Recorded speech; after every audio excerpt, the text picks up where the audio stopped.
Section 49. This was a challenging one for me. It took me several reads, and looking up a bunch of words, and even with the Norton's Critical Edition, it was still a struggle.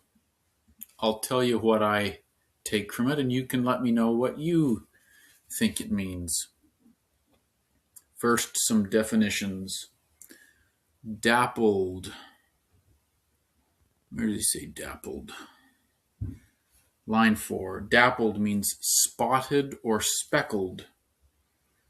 To wreathe, the verb to wreathe is to cover or surround. So that gives you the idea of a Christmas wreath is this round shape. To wreathe is to surround. Wanton is unrestrained. Often it has a negative connotation, unrestrained in a negative sense, doing bad things, but it could also mean playful or frolicking, and I think it has this more playful meaning in this poem.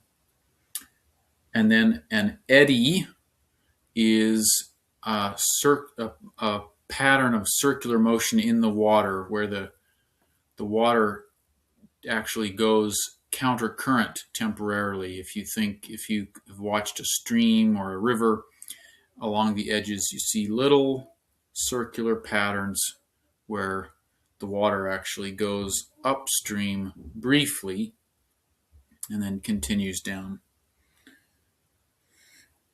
Okay. So the image I get in my mind when I read this section is that Tennyson is comparing himself to a pond or the surface of a lake or something like that, and that the things that he does to help himself feel better, art, nature, schools of thought, study, those sorts of things, they kind of help on the surface. And so you might look at the pond and you might see the playful ripples on the surface of the pond and think everything's fine. But deep down at the base, he is still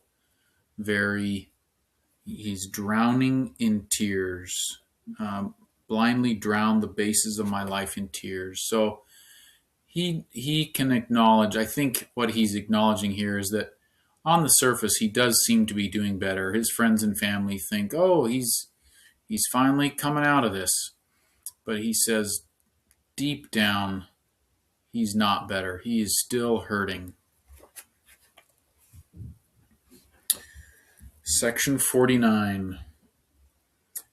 From art, from nature, from the schools, let random influences glance, like light in many a shivered lance that breaks upon the dappled pools.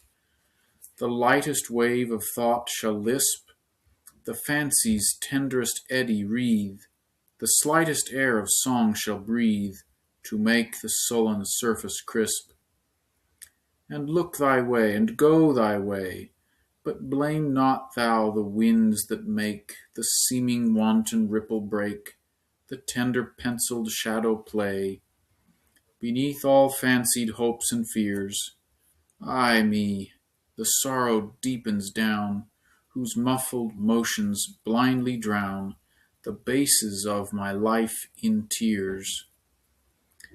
This expression at line 14, ay me, I interpret as a sigh of emotion so deep that words can't explain it. And it could be a joyful exclamation, or in this case, a deep, deep sigh of sorrow.